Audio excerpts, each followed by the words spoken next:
Bonjour à tous les amis, on se retrouve pour la fin de la collection de la Citroën C4 WRC de Sébastien Loeb en version 2008. Elle est maintenant terminée, vous la voyez ici sur ces 4 chandelles.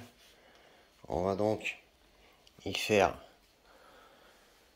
le tour et le récapitulatif de la collection qui a duré un petit peu plus de 2 ans. C'est le temps qu'il aura fallu à Altaïa pour fournir tous les numéros de la collection. Allez, on va faire un peu plus dans le détail. Alors, nous allons commencer à parler du moteur. Alors, le moteur a été vraiment superbe, c'est vraiment très très beau. La vraie galère, ça a été toutes ces durites à brancher. Il y en a de partout. Et encore là, il y en a beaucoup maintenant qui sont cachés, maintenant qu'elle est terminée. Mais il ne faut pas oublier quelque chose. Un des gros défauts de cette collection, alors moi je dirais qu'elle vient pas vraiment du montage en lui-même. C'est simplement que sur les photos des manuels, honnêtement, c'est une vraie galère pour arriver. Est-ce que chacun aura réussi à mettre tous les câbles en place sans se tromper?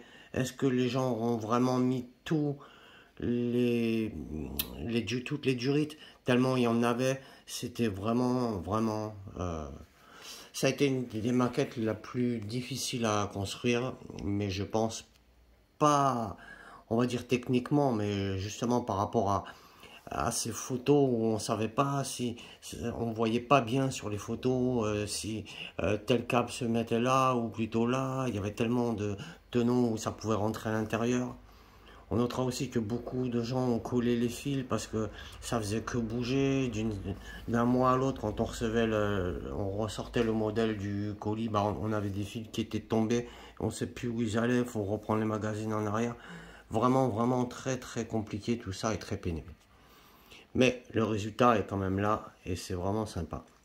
Alors, là encore un petit défaut, beaucoup ont cassé ces deux tiges là. Les miennes, comme vous pourrez le voir sur toutes les vidéos précédentes, n'étaient pas cassées. Je les cassais bêtement au montage, à la finition. Bon, heureusement, ils nous en ont fourni 2 neuves. Donc, on peut les remplacer par des neuves. Cependant, il faut noter quelque chose. On va y revenir avant que je referme le capot. Je voulais souligner que ça, la fermeture du capot, elle est exceptionnelle. Les gens qui vont vouloir l'exposer capot ouvert, franchement, ça bouge pas, ça tient. Vous voyez, il n'y a pas de truc qui se referme tout seul, ou que ça tient moyen, ou qu'il y a tout qui bouge. Non, non. Le système là de fermeture, il est exceptionnel. Franchement, ça ferme super bien.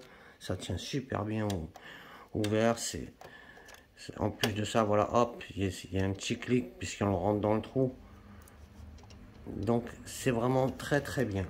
Vous voyez, ça rentre là-dedans, c'est super. Ça tient bien, c'est génial. Alors, normalement, les 2 tiges, là, qui ont cassé, passent ici, à travers, pour ressortir là, par-dessus le capot. Moi, je les ai pas changées parce que, voilà, je préfère la laisser comme ça. Ça restera dans son sachet en attente. Alors, elle a vraiment une superbe gueule, elle a vraiment fière allure, cette voiture. C'est vraiment quelque chose de très très beau. Nous passons maintenant au profil droit du véhicule. Alors l'intérieur aussi, hein, on a beaucoup de détails à l'intérieur de l'habitacle. On a nos sièges Recaro avec les harnais qui sont vraiment superbes, très très jolis. La console aussi est très centrale, est vraiment très jolie.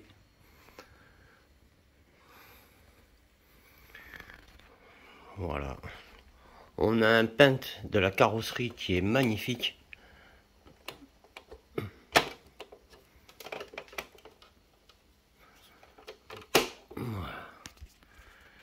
Voilà, tout est très très bien aligné.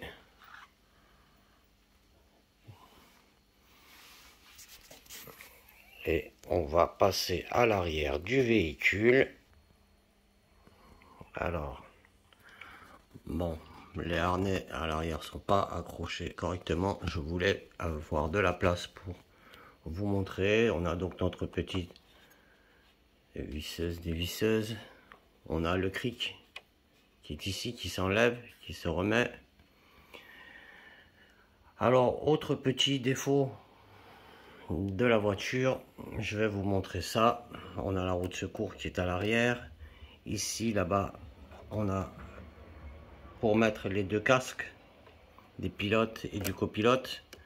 Alors, pour fermer notre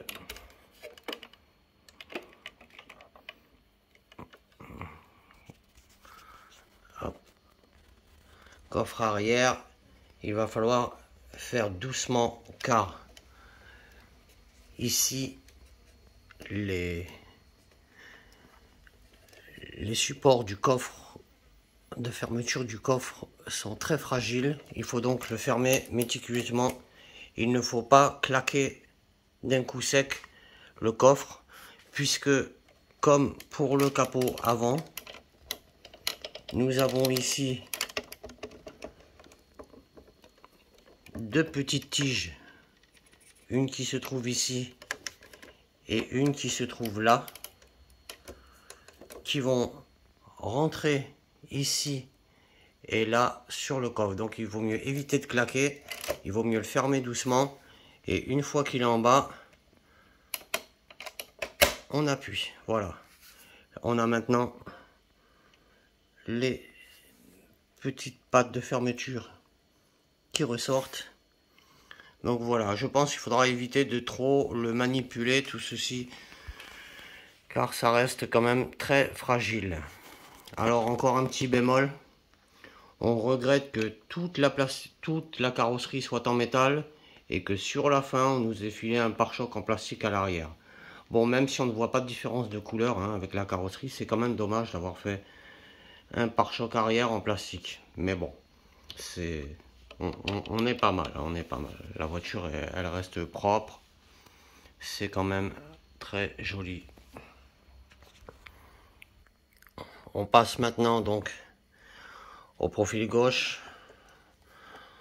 On ouvre donc notre portière et on voit tout l'intérieur maintenant de notre véhicule. Le volant est super classieux. Bien. Qu'est-ce qu'on a qu'est-ce qu'on pourrait dire ici?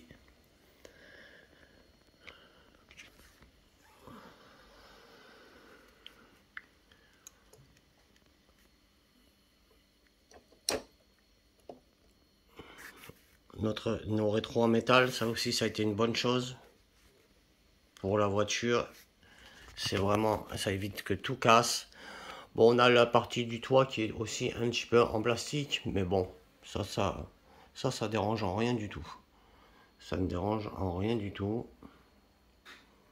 Alors, il faudra éviter de tourner le volant, bien sûr, ici pour tourner les roues, parce que c'est vraiment autant le système de fixation avec cette espèce de fourche que l'on rentrait autour d'une tige métallique, ça a été super. J'ai eu peur pour quand au moment de rentrer l'habitacle à l'intérieur, de le fixer au châssis. Je me suis dit oulala, qu'est-ce que c'est que ce système? Et finalement ça s'est très très bien passé, aucune difficulté pour le rentrer. Du coup ça a été un plus. En plus c'est du costaud, ça tient bien. Manque de bol, bah, le véhicule, on sait que c'est très lourd, et si vous voulez tourner les roues, il vaut mieux les tourner à la main que de tourner par le volant pour éviter de casser quoi que ce soit. C'est plus prudent de faire comme ceci. Voilà. On va donc passer maintenant à l'avant du véhicule. Voilà, elle a quand même vraiment un look d'enfer. On a eu les petits problèmes avec les amortisseurs aussi. Finalement, j'ai réussi à les remettre sans avoir à le rechanger une 4e fois. Donc au final, ça c'est bien terminé. On va maintenant passer à la suite avec voir les fonctionnalités de notre Citroën C4. On peut voir ici les trous. On a pareil de l'autre côté pour y placer les chandelles. Voilà, c'est un super système. Bon, il faut faire attention de bien la soulever en les mettant pour ne pas rayer la carrosserie. Il faut vraiment bien mettre le tenon dans le trou. Mais c'est un super système, ça tient super bien pour ceux qui veulent l'exposer sur chandelle. Franchement, c'est vraiment bien fait ça aussi. Voilà, alors, on a bien sûr eu notre petite télécommande qui est très simple, mais bon, qui est fonctionnelle, donc tout va bien. Comme j'avais dit dans une précédente vidéo, l'avantage qu'ils ont fait, c'est d'avoir limité vraiment la puce avec très peu de fil à brancher, ce qui a été une bonne chose. Alors, on éclaire le véhicule par-dessous, on le met sous tension, et on va maintenant tester un petit peu notre électronique. Alors, on va démarrer la voiture ici.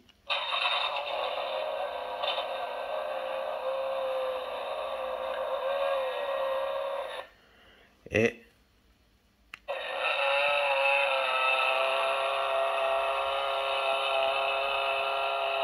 on a aussi le klaxon.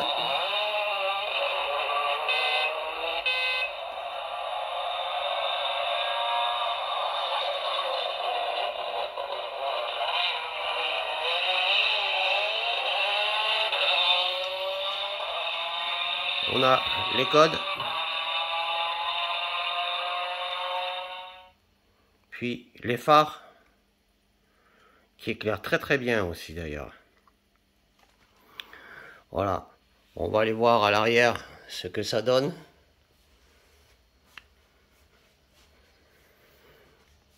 Donc, on va éclairer tout ça.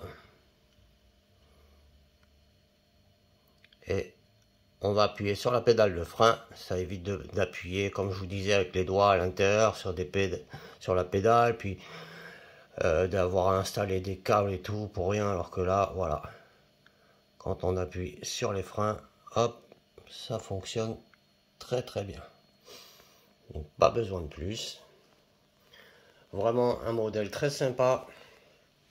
Il aura fallu quand même un petit peu plus de 2 ans pour construire cette voiture. Il y a eu 110 stages pour la monter. Donc ça a été quand même relativement assez long.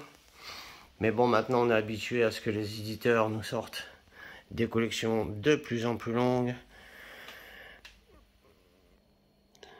Pour une fois, ils n'ont pas été trop radins avec les cadeaux. On a eu quand même le petit porte-clés qui est très sympathique, il est tout en métal. On a eu aussi le modèle à l'échelle 1,43. Pour ma part, les plus beaux cadeaux de la collection ont été ceux-ci, c'est-à-dire le casque du pilote et le casque du copilote que l'on pourra installer à l'intérieur dans le porte-casque qui se situe à l'arrière de l'habitacle, ainsi que le mug. Pas terrible, mais bon. Nous avons également eu les 3 posters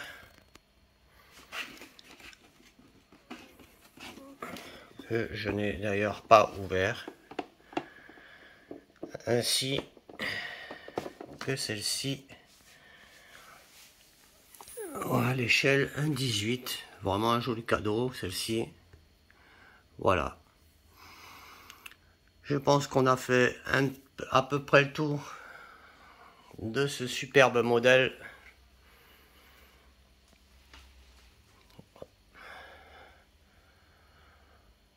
On a eu tous les magazines, les boîtes de rangement.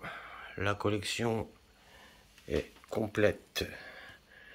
Je n'ai pas pris d'offre au premium, ça remettait à très cher la vitrine.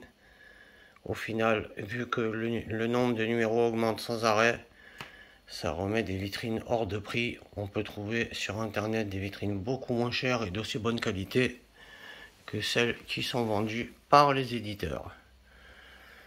Voilà les amis, ben, je pense qu'on a fait à peu près le tour de cette superbe voiture. On se retrouve très vite pour de nouveaux montages. Je vous dis à bientôt.